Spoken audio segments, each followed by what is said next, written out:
लेकिन इस सरकार ने ही कहा कि सेंसस और डिलिमिटेशन के बिना नहीं हो सकता।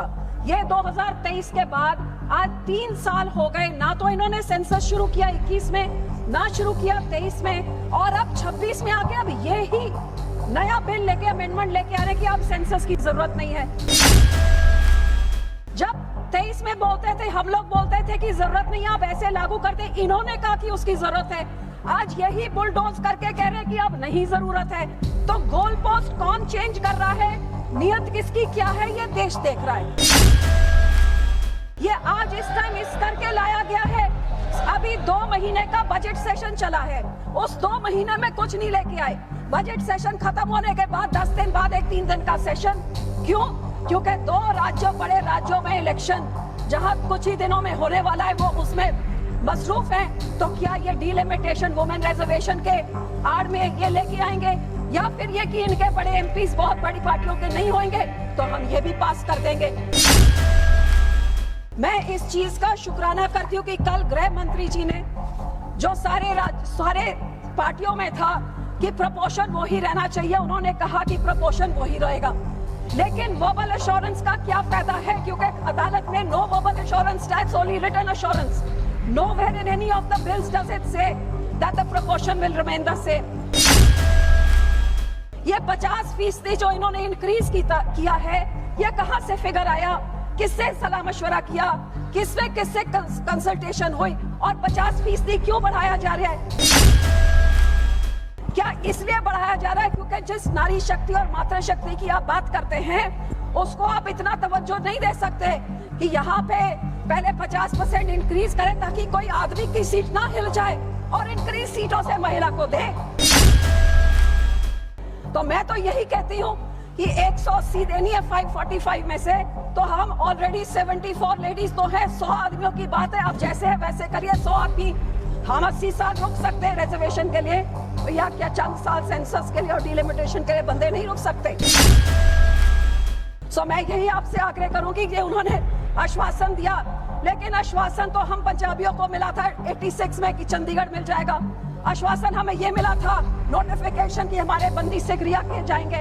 आश्वासन हमें यह भी मिला था कि डीएम रंधावा का जो कत्ल किया है आम आदमी के मंत्री ने, वो सीबीआई को दिया जाएगा।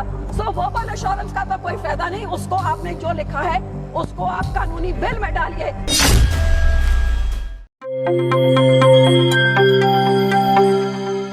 सदस्य श्रीमती हरसिमरत कौर जी। शुक्रिया मैडम। 2014 और 2019 के मैनिफेस्टो में भारतीय जनता पार्टी ने लिखा था कि ये 33% वुमेन रिजर्वेशन बिल ये लेके आएंगे, लेकिन 9.5 साल बाद सितंबर 2023 में फाइनली स्पेशल सेशन ही बुला के ये बिल वो लेके आए। और वो बिल भी जब लेके आए, उस टाइम भी मैं आपके द्वारा पूरे देश को बताना चाहूंगी कि ये 33% वुमेन रिजर्वेशन बिल यूनानिमसली सितंबर 2023 में पास हो गया। जिस तरीके से ये बिल लेके आए थे कि वो सेंसस होगा, डिलिमिटेशन होगी और तब जाके 33% रिजर्वेशन मिलेगा, उस टाइम भी सारे विरोधियों ने कहा था कि आप ये 2024 से 6 महीने पहले आप लेके आ रहे हैं, आप जैसे हैं आप ऐसे पार्लियामेंट में ही भी आप 33% आप रिजर्वेशन आज ऐलान करिए और अगले जनरल इलेक्शन में करिए। लेकिन इस सरकार ने ही कहा कि सेंसस और डिलिमिटेशन के बिना नहीं हो सकता। ये 2023 के बाद आज 3 साल हो गए, ना तो इन्होंने सेंसस शुरू किया 21 में, ना शुरू किया 23 में, और अब 26 में आके अब ये ही नया बिल लेके अमेंडमेंट लेके आ रहे हैं कि अब सेंसस की जरूरत नहीं है। जब 23 में बोलते थे, हम लोग बोलते थे कि जरूरत नहीं है, आप ऐसे लागू करते, इन्होंने कहा कि उसकी जरूरत है। आज यही बुलडोज करके कह रहे हैं कि अब नहीं जरूरत है। तो गोल पोस्ट कौन चेंज कर रहा है, नियत किसकी क्या है, ये देश देख रहा है। ये आज इस टाइम इस करके लाया गया है। अभी 2 महीने का बजट सेशन चला है, उस 2 महीने में कुछ नहीं लेके आए। बजट सेशन खत्म होने के बाद 10 दिन बाद एक 3 दिन का सेशन। क्यों? क्योंकि 2 राज्यों, बड़े राज्यों में इलेक्शन जहां कुछ ही दिनों में होने वाला है, वो उसमें मसरूफ हैं। तो क्या ये डिलिमिटेशन वुमेन रिजर्वेशन के आड़ में ये लेके आएंगे, या फिर ये कि इनके बड़े एमपीज बहुत बड़ी पार्टियों के नहीं होंगे तो हम ये भी पास कर देंगे। मेरे कहने का भाव ये है कि नियत जो आपकी है उसको देश की जनता देख रही है। मैं फिर भी यहाँ पे, क्योंकि रिजर्वेशन बिल जिस तरीके में भी आए हम उसको सपोर्ट करते हैं।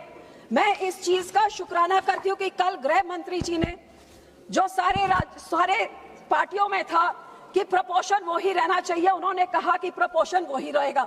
लेकिन वर्बल एश्योरेंस का क्या फायदा है, क्योंकि अदालत में no verbal assurance takes, only written assurance. Nowhere in any of the bills does it say that the proportion will remain the same.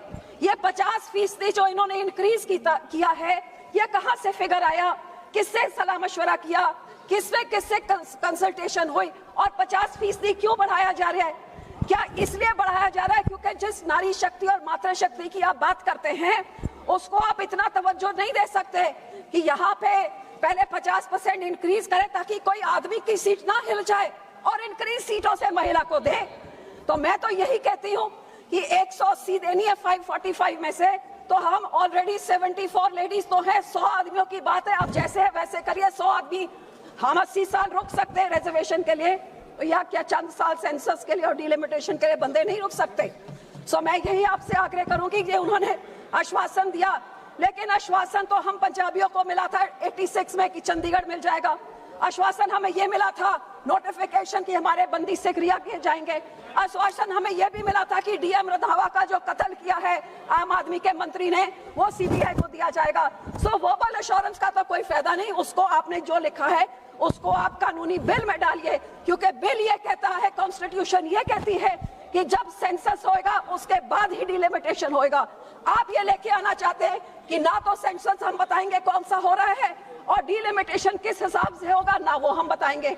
तो आपका निशाना ये है कि सेंसस आप जो मर्जी कराइए, डिलिमिटेशन आप जब मर्जी कराइए, आप अपने नंबरों के बलबूते पे जैसे आप पिछले समय पे करते रहे, are you been bulldozing each and every bill, each and every law, that is what you plan to do. और हम इस विमेन रिजर्वेशन के आड़ में जो डिलिमिटेशन का आप काम कर रहे हैं, इसके हम सख्त खिलाफ हैं और इसका साथ हम नहीं देते। और मैं आपको यही रिक्वेस्ट करूंगी कि जो कुछ आप कर रहे हैं उसको आप बिल में डालिए। कौन सा सेंसस युद्ध होएगा, हाँ हम मानते हैं कि proportion of parliament should increase, but it should be in a transparent manner, not in a manner that divides the nation, not in a manner that disadvantages some nation, because federal democracy means equal representation to all। और ये आपकी नीयत क्या है, ये देश की जनता देख रही है। मैं यहाँ पे ये भी कहूंगी कि हर बारी जब भी इलेक्शन आती है तभी औरतों की याद आती है। ये 24 में इलेक्शन थी तो 23 में आ गई।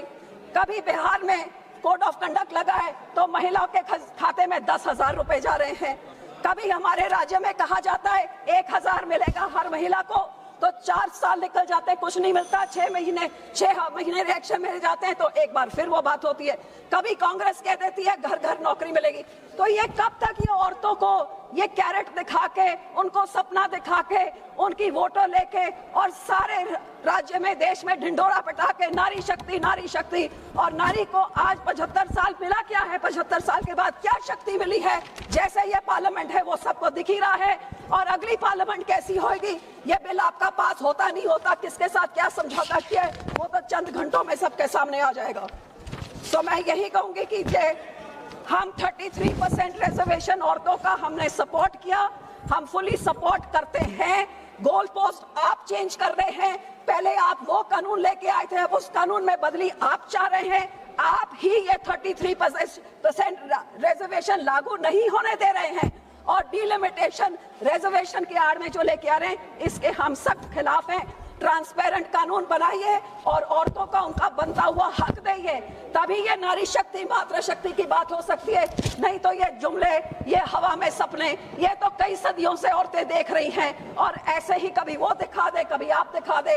औरतें तो जहां थे वहीं खड़ी हैं, आदमियों के खिलाफ लड़के हम यहाँ पहुंच रहे हैं। हमें शक्ति की जरूरत नहीं थी, रिजर्वेशन के बिना हम लोग यहाँ पहुंच गए, और जो हमें मौका दें तो आगे भी पहुंच जाएंगे। आपको बढ़ाने की जरूरत नहीं, आप 545 में ही हमको 33% रिजर्वेशन दे दीजिए, हम आपको यहाँ पे 33% हम आके आपको दिखाएंगे, या आप हमको सीटें और टिकट आप हमको देंगे। बहुत बहुत धन्यवाद।